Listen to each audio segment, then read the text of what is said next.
오늘 우리가 함께 은혜 받으실 하나님의 말씀은 사도행전 7장 53절에서 60절까지 말씀입니다. 사도행전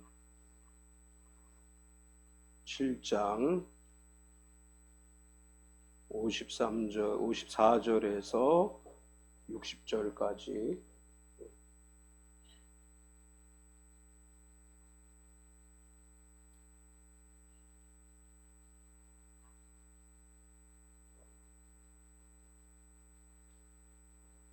사도행전 7장 54절에서 60절입니다. 제가 가지고 있는 성경은 신약 199페이지 54절부터 우리 같이 합독하겠습니다. 그들이 이 말을 듣고 마음에 찔려 그를 향하여 이를 갈거늘 스데반이 성령 충만하여 하늘을 우러러 주목하여 하나님의 영광과 및 예수께서 하나님 우편에 서신 것을 보고 말하되 보라, 하늘이 열리고 인자가 하나님 우편에 서신 것을 보노라 하는데 그들이 큰 소리를 지르며 귀를 막고 일제히 그에게 달려들어 성 밖으로 내치고 돌로 칠세 증인들이 옷을 벗어 사울이라 하는 청년의 발 앞에 두니라. 그들이 돌로 스데반을 치니 스데반이 부르짖어 이르되 주 예수여 내 영혼을 받으시옵소서 하고 무릎을 꿇고 크게 불러 이르되 주여 이 죄를 그들에게 돌리지 마옵소서 이 말을 하고 자니라. 아멘. 다음 주 오후에 말씀을 전해 주실 김선유 목사님은 이제 제가 그 목사님은 잘 모르고 사모님하고 좀 잘 알아요. 그 서원숙 전도사님이라고 지금 우리 건신대에서 목회 상담학 공부하고 있나 그렇게 공부하고 있고 이제 그 간호사 출신인데 제가 이렇게 총회장 할 때 아주 피곤하고 힘들 때 사무실에 와서 이렇게 닝거나주고 하고 이제 그렇게 저를 위해 기도해 주는 사람 가운데 한 사람이에요. 그래서 한번 와서 설교 좀 해라. 남편은 잘 모르니까 그냥 부인에게 와서 하라. 이제 그러니까 토요일 날 저녁에 토요일 날 올라와서 서울서 자고 주일 오전 예배 같이 드리고 오후에 설교하겠다고. 내가 아이들이 있는데 롯데월드 아이들 가봤냐 그랬더니 서울에 아직 롯데월드를 애들이 못 가봤다고. 그래서 이왕에 오는 김에 롯데월드도 좀 구경도 좀 시켜주고 가까우니까 한번 해봐라 그렇게 얘기했는데 근데 다음 주 오후 예배에도 좀 더 많이 참석해서 같이 은혜 나눴으면 좋겠습니다. 요즘 기독교 관련 유튜브에서 예람웍십에 대한 논란이 올라왔어요. 제가 예람웍십의 찬양을 되게 좋아하거든요. 이제 자주 듣기도 하고 이제 여러 사람들에게 소개하기도 하는데 그 글의 내용은 이런 거예요. 예람웍십의 찬양 중에 예배 사용에도 문제가 되지 않느냐, 문제가 되는 거 있지 않냐 이런 문제 제기였습니다. 이제 많은 사람들이 예람웍십을 저처럼 좋아하는 사람들은 도대체 뭐가 문제야? 이렇게 이야기를 하는데 어젠가 그제 유튜브를 자세히 보니까 이런 논란이 있어요. 혼자 걷지 않을 거예요. 우리 예배 시간 오전 예배 시간 한번 찬양했죠. 저는 그 찬양을 듣고 굉장히 마음에 감동이 되고 위로가 되고 힘이 되고 굉장히 제가 좋아하는 찬양이에요. 근데 이 찬양이 과연 불러도 되느냐 이제 이런 문제 제기가 있었어요. 그래서 왜 문제가 되지? 아니 너무나 좋아서 은혜가 되는데 왜 문제가 되지? 했더니 이제 어떤 분이 분석을 했는데 가사에 하나님, 주님 이런 단어가 하나도 안 들어갔어요. 그러니까 이제 우리가 혼자 걷지 않을 거예요. 이 찬양은 내가 정말 힘들고 어려워도 하늘을 보라. 주님이 나와 함께 하신다. 이런 위로의 찬양이에요. 저는 이 찬양 많은 사람들이 좀 들었으면 좋겠어요. 굉장히 힘이 되고 은혜가 되는 찬양인데 정말 가사에 주님이라든지 하나님이 함께 하신다든지 이런 내용은 없어요. 그래서 이런 곡을 예배 시간에 불러도 되느냐. 근데 사실은 곡 전체를 보면 뭐 거기 하나님, 주님 표현이 되어 있지 않아도 하나님의 위로라는 메시지가 그 안에 담겨져 있어요. 그래서 저는 전혀 문제될 게 없다고 생각을 했는데 이런 것에 대해서 되게 예민한 분들이 있구나. 우리나라 교회에서 한동안에 예배 시간에 복음성가를 불러도 되느냐에 대한 논쟁이 있었어요. 우리 이제 오순절 교회들은 뭐 복음성가 다 당연히 불렀지만 장로교회나 이런 데서는 예배 시간에 찬송가만 불러야 된다. 이렇게 주장하는 교회들이 많이 있었고, 찬송가 중에서도 여러분 잘 모르죠. 찬송가 중에도 아멘이 들어간 찬송이 있어요. 아멘 코드가 들어간 찬송. 이것만 찬양과 경배다. 그래서 찬송가 중에 아멘 코드가 들어가지 않으면 안 부르는 교회가 있었어요. 찬송가를 불러도 이제 찬송가 보면 왜 끝날 때 아멘 들어가는 곡이 있죠. 요것만 찬양과 경배에 속하는 것이다. 이렇게 주장하는 교회들이 있었어요. 지금도 예배 시간에는 예배 전이나 후에 복음성가를 부르는 건 괜찮지만 예배 시간에 찬송가만 불러야 된다. 이렇게 주장하는 교회들이 꽤 많아요. 그런데 우리가 가지고 있는 현재 찬송가에는 복음성가가 상당히 많이 들어가 있어요. 예전에 복음성가라고 했던 찬양들이 지금 현재 우리가 사용하는 찬송가에 많이 들어가 있어요. 이제 옛날에는 복음성가라고 얘기했죠. 오늘날은 CCM이라고 얘기하죠. 대부분의 교회들이 지금은 이제 CCM을 다 불러요. 그냥 자연스럽게 불러요. 아무 문제가 없이. 그런데 이제 몇몇 교회들은 아직도 이런 것을 굉장히 강조하는 교회들이 있고, 이제 혼자 걷지 않을 거예요라고 하는 논란을 다룬 유튜브의 댓글을 보니까 어떤 분이 이런 댓글을 달았어요. 자기 남편이 교회를 안 다니는데 차에서 이 곡을 틀어줬대요. 혼자 걷지 않을. 근데 운전하면서 이 남편이 교회 안 다니는데 너무나 감동을 받았다는 거예요. 그래서 여보 나 교회 다니고 싶은 마음이 갑자기 들어. 이렇게 얘기해서 매주는 아닌데 수요 예배, 주일 예배 가끔씩 이렇게 부인을 따라서 교회를 온다는 거예요. 그리고 이 남편이 혼자서 그 찬양을 그렇게 열심히 듣는데요. 자기가 힘들 때 이 찬양 자체가 굉장히 위로가 되니까 교회는 안 다니고 교회 등록은 안 했는데도 이 찬양을 열심히 듣고 있습니다. 그러면서 댓글에 왜 문제죠? 이렇게 이 찬양을 듣고 힘을 얻었고 예수님 믿겠다고 하는데 왜 이걸 문제 삼죠? 이렇게 이제 적혀 있는 그런 댓글을 봤어요.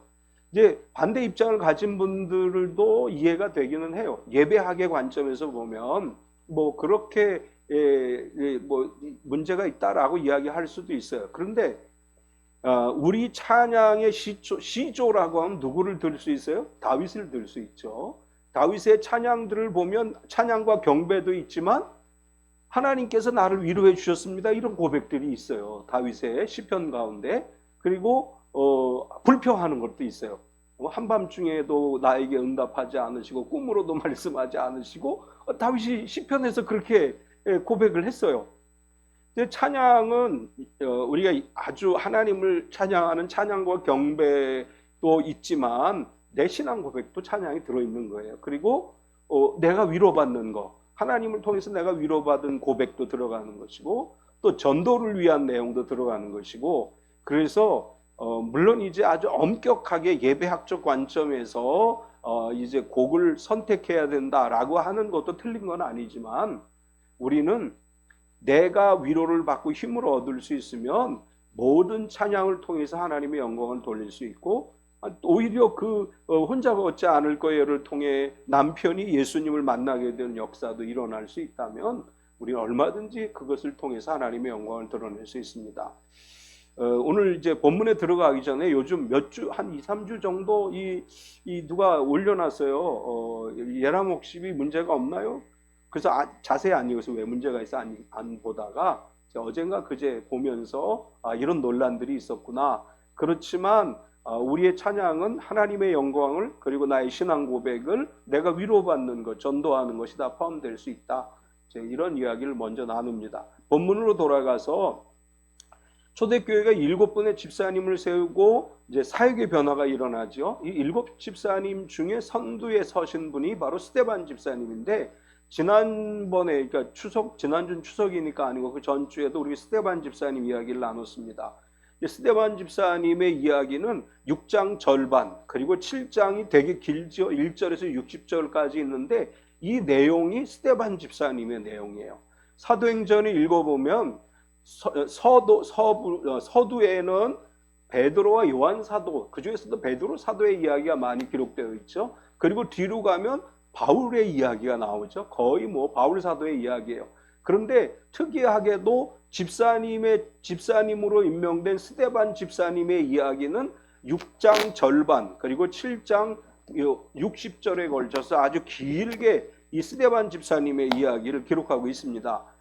이제 이것은 우리에게 어떤 메시지를 주고 있느냐 하면 우리가 어떤 직분을 받았느냐가 중요한 것이 아니라 내게 맡겨진 직분을 어떻게 감당하느냐, 이것이 중요한 것이다. 뭐 꼭 목사가 아니더라도, 아니면 뭐 장로님이 아니더라도, 집사님이 아니더라도 내게 주어진 직분에 최선을 다하면 하나님은 그것을 기쁘게 받으신다라는 것을 보여주신 예예요. 사실은 사도들보다도 일반 사도들, 그러니까 베드로와 요한과 그리고 나중에 예수님을 만난 바울 사도의 이야기보다 스데반 집사님의 이야기는 더 길어요. 집사님에도 불구하고 사도들의 이야기보다 더 길게 기록되었다고 하는 것은 우리가 어떻게 하나님의 일을 감당하느냐가 더 중요한 것이다. 또 스데반 집사님은 신약 성경에 기록되어진 초대교회 최초의 순교자였지요. 사도가 아닌 집사님이 최초의 순교자였어요. 그래서 성경이 기록되어진 내용 가운데 스데반 집사님은 최초의 순교자로 주님 오실 때까지 모든 그리스도인들에게 그 이름이 이제 알려지는 분이시고, 이분은 하나님의 특별한 은총을 덧입어서 천국에서도 존귀의 여김을 받게 될 것입니다. 이제 7장 전체가 스데반 집사님의 이야기로 채워져 있는데 오늘 사실 전체적인 내용을 요약해서 이야기하는 것이고, 그렇지만 너무 길어서 1절에서 53절까지는 이제 안 읽고 54절에서부터 60절까지만 읽었어요. 이제 전반적인 내용을 다 이제 아우러서 요약하면서 말씀을 나누려고 하는데, 오늘 봉독한 말씀을 중심으로 스데반의 순교라고 하는 제목으로 말씀을 나누려고 합니다. 오늘 7장을 통해서 우리가 발견할 수 있는 것은 첫 번째로 말씀에 대한 스데반 집사님의 자세예요. 스데반 집사님은 예수님을 믿기 전에 어떤 분이었는지 성경은 전혀 기록하지 않아요. 이분이 어떻게 교회 나오게 되었는지, 어떻게 신앙생활을 하게 됐는지에 관한 기록은 없어요. 단지 우리가 추정할 수 있는 것은 이분은 정통 유대인으로서 유대의 율법에 대해 잘 알고 있는 분이시고 구역 성경에 대해서 아주 정통한 지식을 가지고 있는 사람입니다. 유대인이라고 해서 다 성경에 정통한 것은 아니에요. 우리 모태신앙이라고 해서 모두가 다 성경에 정통한 것은 아니듯이 유대인이라고 해서 모두가 다 성경에 정통한 것은 아닌데, 이 스데반 집사님이 오늘 이 7장에 기록되어진 내용을 볼 때 성경에 대해서 잘 알고 있는 분이다라는 걸 알 수 있습니다. 1절을 보면 먼저 대제사장이 이르되 이것이 사실이냐 이렇게 물어요. 이건 무슨 얘기냐 하면 6장에 스데반 집사님을 모함하기 위해서 사람들을 매수해서 사내들인 공회에 고소고발을 했죠. 사내들인 공회는 그 고발된 내용을 바탕으로 해서 지금 재판을 여는 거예요. 대제사장은 스데반 집사님에게 너를 고발하는 이 내용들이 사실이냐? 이렇게 묻는 거예요. 그런데 그 고발한 내용은 뭐예요? 사도행전 6장 11절에 보면 사람들을 매수하여 말하게 하되 이 사람이 모세와 하나님을 모독하는 말을 하는 것을 우리가 들었노라 하게 하고, 그러니까 고발의 핵심 내용은 뭐냐 하면 모세와 하나님을 모독하는 말을 했다. 그리고 6장 14절에 보면 그의 말에 이 나사렛 예수가 이것을 알고 또 모세가 우리에게 전하여 준 규례를 고치겠다 함을 우리가 들었노라 하거늘, 즉 성전을 모독했다는 거예요. 죄명을 한마디로 얘기하면 신성 모독이에요. 이제 하나님의 율법을 고치겠다고 하고 하나님과 모세를 모독하는 말을 했고, 또 성전을 헐라고 말했다. 성전 모독. 이제 이렇게 죄명을 뒤집어 씌워서 이제 고발을 한 것이에요. 그러니까 대제사장은 스데반 집사님에게 묻는 거예요. 이 사람들이 너를 고발한 이 말이 정말 다 사실이냐? 이렇게 질문을 했고, 그 질문에 대해서 2절부터 대답을 하는데, 2절부터 쭉 어떤 이야기를 하느냐 하면 아브라함이 부름받은 이야기로부터 시작해서 애굽에서 노예 생활하고 해방되어지고 가나안 땅에 정착을 하고 솔로몬이 성전을 짓고 이런 이야기들을 쭉 요약해서 이야기를 해요. 그러니까 이분이 성경에 대해서 나름대로 정통하기 때문에 이렇게 이야기할 수 있는 거예요. 성경에 대해서 전반적인 내용을 파악하지 못하면 이 내용들을 이야기할 수 없죠. 그런데 이제 쭉 이야기하는 것을 보면 아브라함으로부터 시작해서 솔로몬 시대까지 성전에 관련되어진 이야기까지 쭉 이야기하고 있어요. 이것은 이분이 성경에 대해서 잘 알고 있고 성경에 대해 정통한 분이라고 하는 것을 우리가 알 수 있고, 또 이 스데반 집사님은 성령의 인도하심을 받아서 하나님의 말씀을 이해하고 있었던 거예요. 47절에서 51절까지를 보면 솔로몬이 그를 위하여 집을 지었느니라. 그러나 지극히 높으신 이의 손으로 지은 곳에 계시지 아니하시나니 선지자가 말한 바 주께서 이르시되 하늘은 나의 보좌요 땅은 나의 발등상이니 너희가 나를 위하여 무슨 집을 짓겠으며 나의 안식할 처소가 어디냐. 이 모든 것이 내 손으로 다 지은 것이 아니냐 함과 같으니라. 목이 곧고 마음과 귀에 할례를 받지 못한 사람들아 너희도 너희 조상과 같이 항상 성령을 거스리는도다. 스데반 집사님이 이렇게 얘기하는 거예요. 성전을 예수님이 헐라고 했다라고 이 고발하는 것에 대해서 이렇게 얘기해요. 성령의 인도하심에 따라 말씀을 올바로 이해하지 못하기 때문에 너희가 성전에 대해서 오해하고 있는 것이다. 이 성전은 하나님이 영원히 거하시는 집이 아니다. 하나님은 여기만 계시는 분이 아니시고 온 우주 만물의 주관자이시다. 그러니까 사람들이 지어놓은 이곳에 하나님이 계시는 게 아니다라는 이야기를 지금 하는 거예요. 그러니까 성전을 모독한다라고 이야기한 것에 대해서 하나님은 사람의 손으로 지은 이곳에 계시는 분이 아니시고 하나님은 무소부재하신 분이야. 어디든지 계시는 분이야. 너희 귀가 막히고 마음이 막혀서 성령의 소리를 듣지 못하는 거야. 이렇게 이야기하면서 하나님의 말씀을 이해하려면 마음과 귀에 할례를 받아야 되고 성령의 인도하심을 따라서 하나님의 말씀을 이해해야 된다. 이렇게 말씀하시는 것입니다. 우리가 성경을 매일 통독하죠. 우리 잘 하고 계시죠? 예, 잘 하고 있어요. 성경을 통독할 때 그냥 통독으로 그치는 게 아니라 성령이 조명해 주시기를 위해서 기도해야 돼요. 성령이 이 말씀들을 깨닫게 하시고 성령 안에서 이 말씀들을 이해할 수 있게 해 주옵소서. 우리가 근데 유대인들은 성경을 알아요. 구약 성경을 알아요. 그런데 문제가 뭐냐 하면 하나님의 성령의 인도하심을 거부하고 전통과 규례를 따라서 말씀을 왜곡하고 있는 거예요. 그러니까 우리가 성령의 인도하심을 따라서 성경이 무엇을 말씀하시는지를 올바로 알아야 되는데 유대인들이 가지고 있는 전통에 의해서 그리고 그들이 가지고 있었던 규정들에 의해서 하나님 말씀이 제대로 이해되지 않고 있는 것이다. 따라서 스데반 집사님이 이렇게 얘기하는 거예요. 성령 충만한 가운데 성령이 깨닫게 하시는 말씀을 깨달아야 한다. 이렇게 이제 이야기해 주고 있습니다. 이제 이런 스데반 집사님은 두 번째로 죽음을 두려워하지 않고 증거를 하는 거예요. 사내들인 공회는 종교 재판을 통해서 사형을 언도하고 죽일 수 있는 권한이 있어요. 물론 이제 완전 사법권은 로마 정부가 가지고 있어요. 로마가 지배하고 있는 상황에서 로마가 실제적인 사법 권한을 가지고 있지만 유대인들의 마음을 얻기 위해서 사내들인 자치권을 허용한 거예요. 그래서 사내들인 공회는 자치권을 가지고 종교 재판을 통해서 사람을 죽이는 것까지 행하지만 로마 정부는 묵인해요. 그것을 이제 안 된다. 너희가 무슨 권한으로 죽이느냐 이렇게 하지 않고 종교 재판을 통해서 죽이는 것에 대해서는 그냥 묵인을 하는 거예요. 이제 그러면 우리가 이렇게 질문할 수 있죠. 그럼 왜 예수님을 사내들인 공회가 자신들의 종교 재판을 통해서 죽이지 않고 빌라도에게 넘겼느냐? 유대 지도자들은 예수님을 종교 재판으로 죽이는 걸 원하지 않고 정치법이나 아니면 이 로마 정부의 사법권에 의해서 죄를 지은 자로 죽게 하기를 원했던 거예요.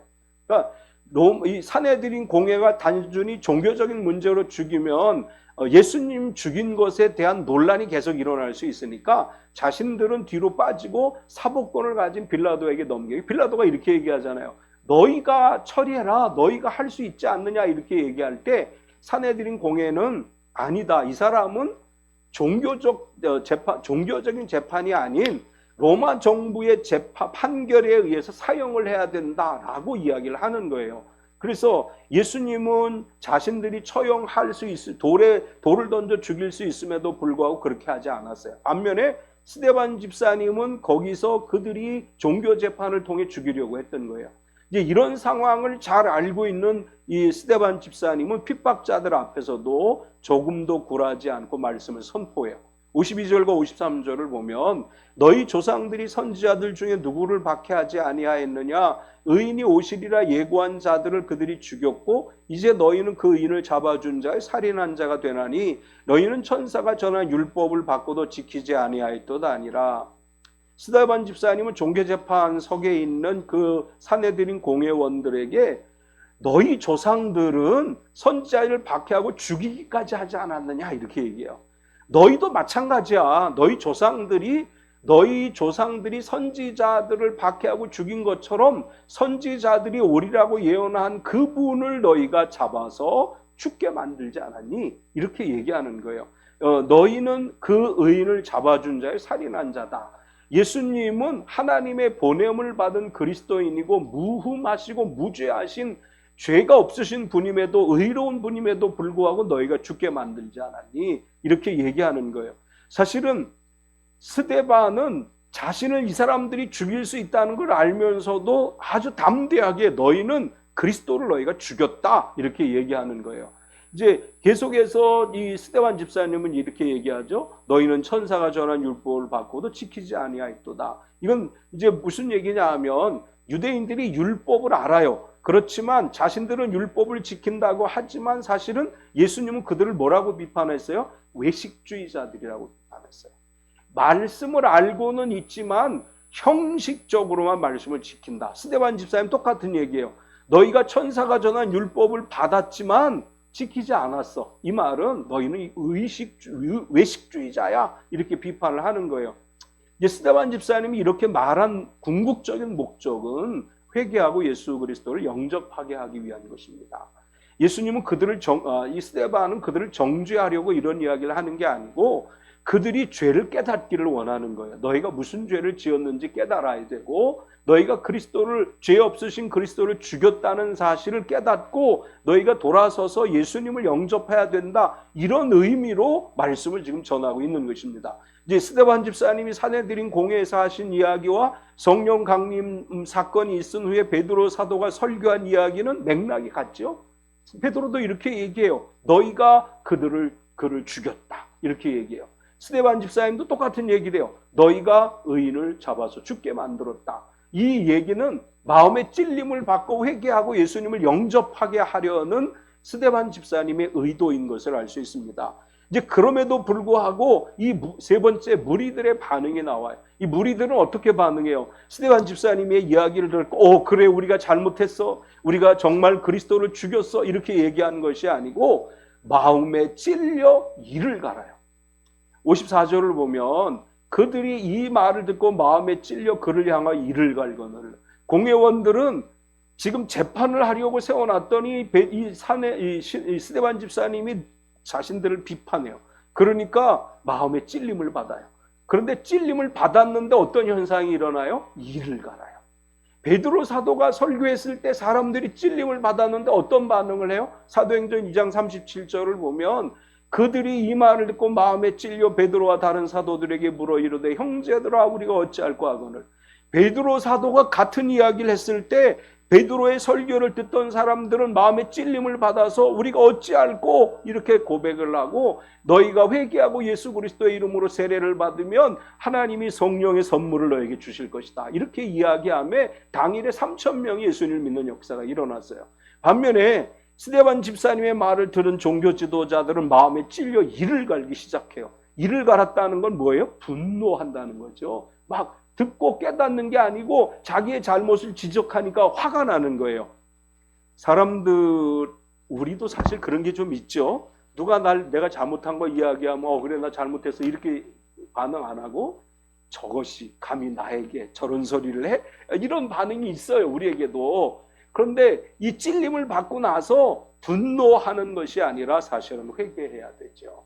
마음에 찔림을 받으면 회개해야 돼요. 마음에 찔림을 받으면 왜 저 사람 나한테 이런 말을 해 하지 말고 찔림을 받고 회개해야 돼요.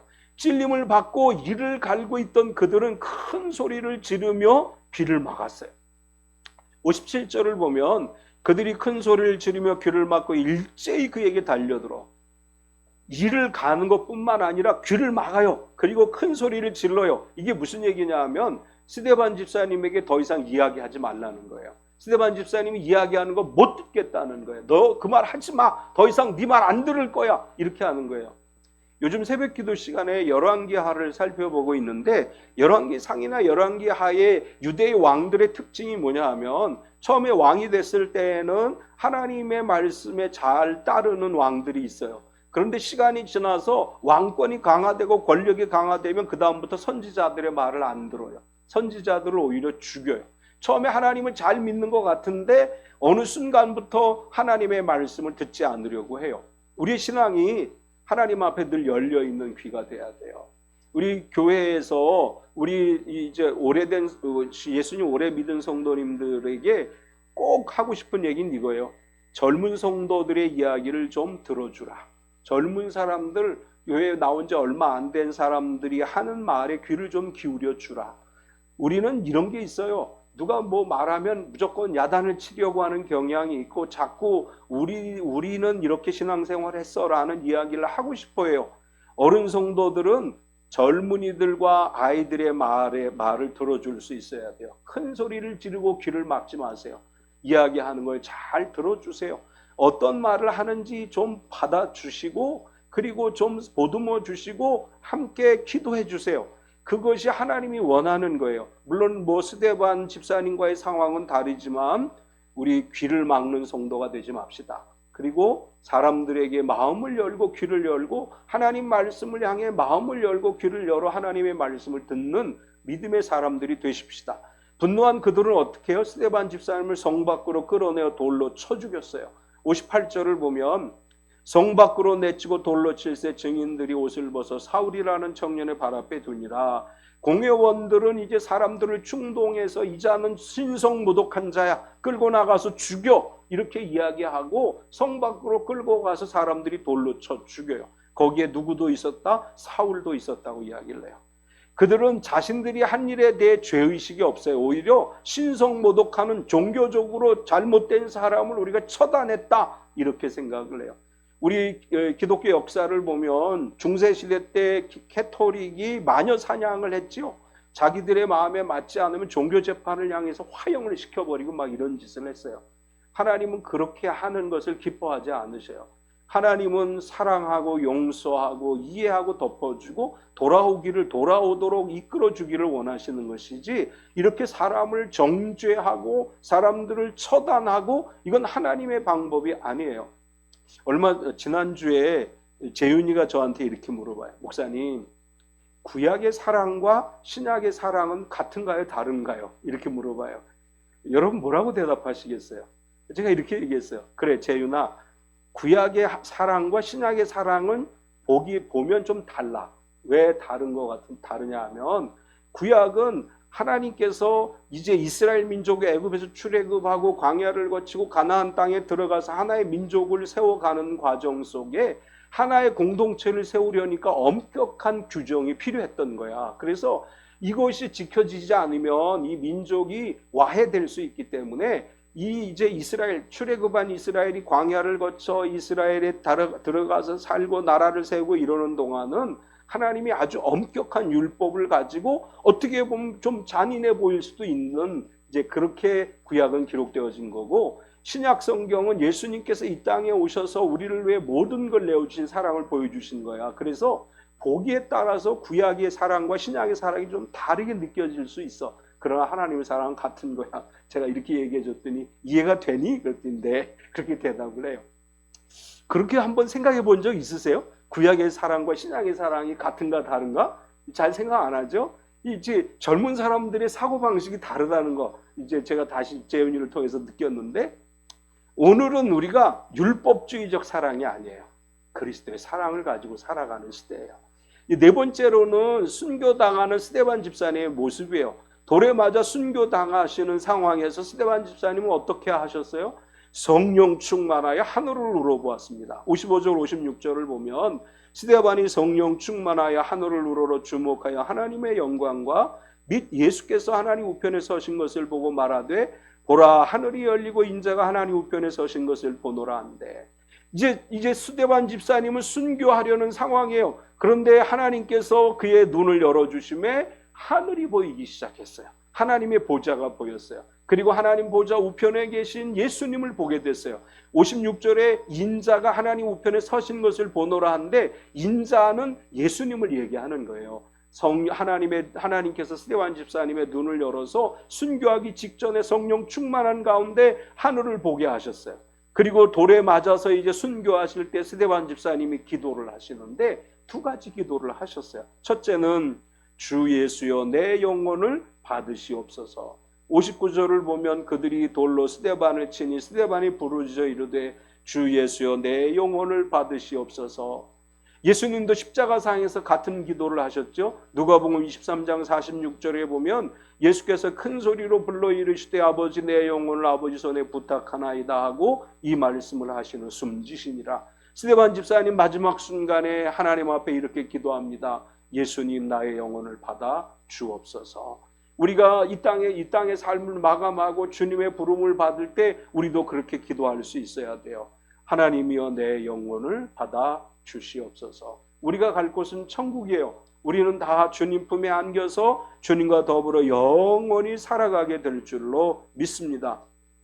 두 번째 기도는 이런 기도예요. 주여 이 죄를 그들에게 돌리지 마옵소서. 60절을 보면 무릎을 꿇고 크게 불러 이르되 주여 이 죄를 그들에게 돌리지 마옵소서 이 말을 하고 자니라. 예수님도 같은 기도를 하셨죠. 누가복음 23장 34절에 보면 아버지 저들을 사하여 주옵소서 자기들이 하는 것을 알지 못함이니이다 하시더라. 예수님께서도 십자가상에 못 박혀 돌아가실 때 같은 기도를 해요. 저들의 죄를 사하여 주옵소서 저들이 하는 일을 알지 못합니다. 스데반 집사님도 자기를 향해 돌을 던지는 사람들에게 이렇게 기도해요. 주여 이 죄를 그들에게 돌리지 마옵소서. 예수님도 스데반 집사님도 자신을 죽이는 사람들을 용서해 달라고 기도하고 있습니다. 저들이 무지하기 때문에 알지 못하기 때문에 이렇게 하는 것이니 하나님 용서해 주옵소서. 이 기도의 의미는 뭐냐 하면 하나님 이들의 죄를 정죄하지 마시고 이들이 깨닫고 돌아서서 하나님을 믿는 신앙이 되게 해 주옵소서라는 기도예요. 우리의 기도도 이런 기도가 되어야 될 줄 믿습니다. 누군가 나에게 어려움을 주고 나에게 괴롭힘을 주는 사람이 있어도 주님 저들을 용서하여 주옵소서라고 기도할 수 있는 믿음이 우리에게 필요합니다. 세상 사람들과 똑같이 우리를 힘들게 하는 사람을 향해서 저주하고 그들을 향해서 똑같이 이야기하는 것은 그리스도인들이 하는 일이 아니에요. 우리는 누가 나를 향해 돌을 던진다 할지라도 누가 나를 힘들게 한다 할지라도 하나님 앞에 무릎을 꿇고 그들의 죄를 사해 주시기를 위해서 기도하고 그들이 진정으로 예수님을 만나게 되기를 위해서 기도하고 하나님의 사람이 되기를 위해서 기도할 수 있는 그런 우리의 믿음이 되어야 될 줄 믿습니다. 오늘 스데반 집사님의 순교 이야기 속에서 순교도 두려워하지 않는 믿음의 사람이었던 스데반 집사님처럼 우리가 어떤 상황이 오더라도 두려워하지 않고 강하고 담대한 믿음으로 살아가고 어떠한 상황에서도 복음을 증거하고 서로 사랑하고 용서하고 이해하고 하나님 나라 백성답게 살아가는 삶이 되시기를 축원합니다. 우리 같이 한번 통성으로 기도하겠습니다. 이 시간 우리가 기도할 때 우리 성도들 가운데 육체적 질병으로 어려움 겪는 분들 있는데 주님 우리 사랑하는 참비 성도들 그리고 부모 형제들이 예수 그리스도의 이름으로 강건케 하셔서 건강한 몸으로 살아가게 하옵소서. 지치지 않게 하옵소서 기도해 주시고 또 우리 조태진 안시 집사님 분양하는 사업 잘 이루어져서 최대한 빨리 마치고 올라오기를 위해서 기도해 주시고 또 수험생들 힘들어하는 수험생들을 위해서 기도해 주시고 그리고 우리 각자 한 주간의 삶 속에 주님이 함께 하시기를 위해서 같이 통성으로 기도하겠습니다. 할렐루야. 거룩하신 하나님 감사합니다. 오늘도 우리가 하나님 앞에 간절히 기도하옵나니 사랑하는 하나님 우리 성도들 가운데 일체 질병으로 어려운 경우는 한 사람 한 사람 찾아가셔서 안수하고 기도하셔서 하나님의 은혜로 모든 질병을 이기고 승리하는 삶이 되게 하여 주시옵소서. 나사렛 예수 그리스도의 이름으로 건강을 회복하게 하시고 우리 주님 피 묻은 손으로 안수하셔서 육체의 아픔과 고통과 질병이 치유됨으로 강건케 하셔서 하나님의 영광을 드러내는 귀한 삶이 되게 하여 주시옵소서. 오 주님, 주님만이 왕이시고 주님만이 하나님이십니다. 사랑하는 우리 부모님들, 형제 자매들 가운데 육체적 질병으로 어려운 경우들이 치료함과 강건케 되게 하시고 하나님의 은혜를 누리며 하나님의 은총을 얻게 하여 주시옵소서. 사랑하는 하나님, 우리 조태진 안수집사님 동양사업 잘 이루어져서 좋은 결과를 얻게 하여 주시고 하나님 많은 일들을 이루어내게 하여 주시옵소서. 하나님의 기름 부으심이 있기를 간절히 기도합니다. 하나님의 역사하심이 있기를 기도합니다. 사랑하는 하나님, 우리 수험생들을 붙들어 주셔서 이제 얼마 남지 않은 이 기간 동안에 함께하여 주시옵소서.